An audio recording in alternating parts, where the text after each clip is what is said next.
Hello, gardening friends. Today is November 30th. It's about 2 o'clock in the afternoon, and I thought I would show y'all my little Norfolk Island pine. I went ahead and decorated it with some Dresden ornaments that I found in an antique shop. They're basically made out of paper, so they're very light, and so they aren't going to damage the Norfolk Island pine in any way. This is, of course, the dining room that I just finished painting the green. It used to be a lighter green. So I've been decorating for Christmas. I got out my Christmas wreaths. And I bought me a new mirror. Oh my God, there's an old man in the picture. I used to have a picture of my grandparents' wedding, same grandparents that are here and there. This is my grandmother Sophie, my mother's mother. She's the one that I got my gardening influences from because she used to like to garden.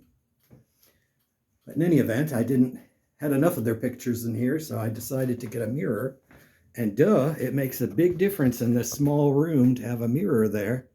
It's no longer a dead end. At least you get to see some light, and it brings in the light from outside. I've been doing a little bit of cooking.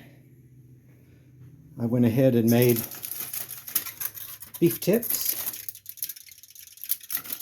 I love to make beef tips on a cold day.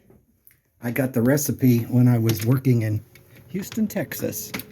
It's from a Texas Hill County cookbook. Oh, there's Oscar eating. But you can't get an easier recipe. It's a great thing for a cold afternoon because you basically just take stewing beef, about a pound or 2 pounds, whatever you prefer, and 1 packet of Lipton onion soup mix, 1 can of cream of mushroom soup, and about a half to 3/4 of a can of water, of the soup can after you empty it, and a pound of mushrooms cut up. I put a little dash of vermouth, probably about a half a cup. And you just mix all the stuff together, bake it at 350 until the meat's tender. It may take 2 hours, it may take 4 hours. Today it took 4 hours. But the meat is fork tender and ready to go. So there you go, beef tips. One of those easy one-pot recipes, throw it together. You do not have to brown the meat. Like I say, you just toss it in a pot, mix it together, and let it bake. I'm doing this today because we're going to have rain for the next few days. Yay! We need some more rain. We did have a light frost here a couple nights ago. It got down to 37, and I got up early in the morning and I noticed a little bit of frost on the roofs. But I didn't see any damage to plants. I did bring a lot of plants in. And in fact, today I just had Kevin, the guy that mows my yard, help me take them out because we're not due for any frost anytime soon. And since we're getting rain, we put out 20 pounds of winter rye. So I hope to have a nice green lawn all winter long. Ligularias are looking fantastic in the sun. I have been noticing, oh, there's a bee working that one over. I have been noticing I have a lot of buds on my camellias, so they show a lot of promise for blooms later this year.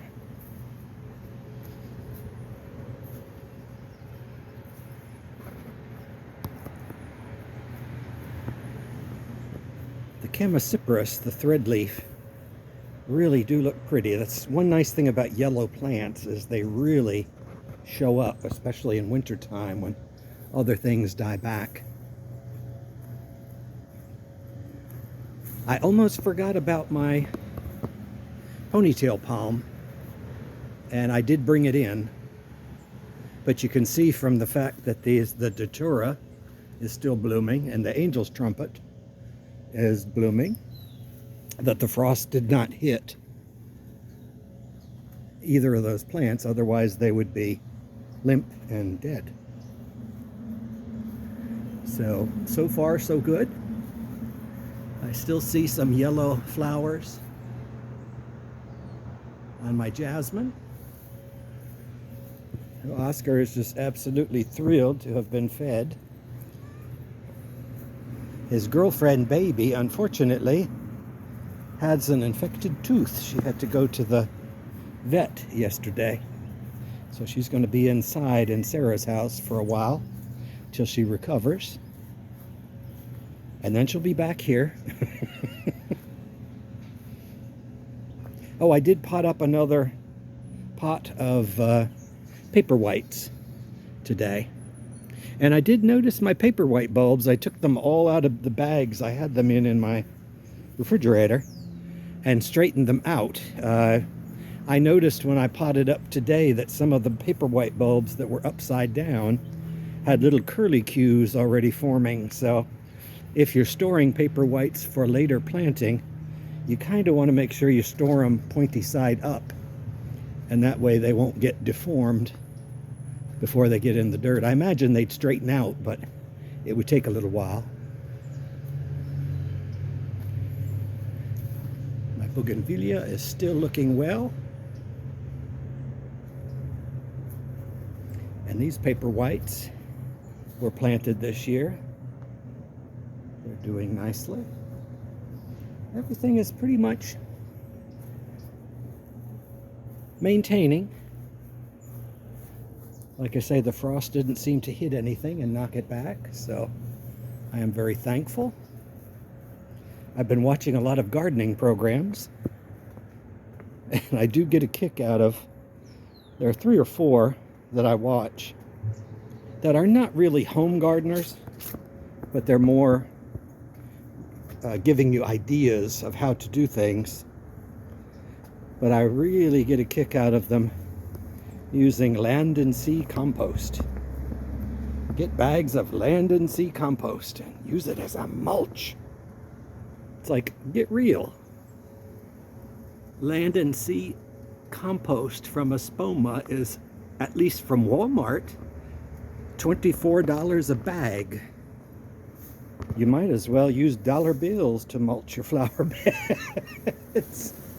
Although I imagine the land and sea is good for your plants. But get real. $24, $25 a bag? I don't think so. Oscar, you are just beside yourself today because you got fed, huh? But there you have it for today. I just wanted to take a quick walk around. The big news, of course, is putting out the Winter Rye. So, oh, we'll steal this view through the palm of my neighbor's red maple. So happy November 30th. I'll see you in December.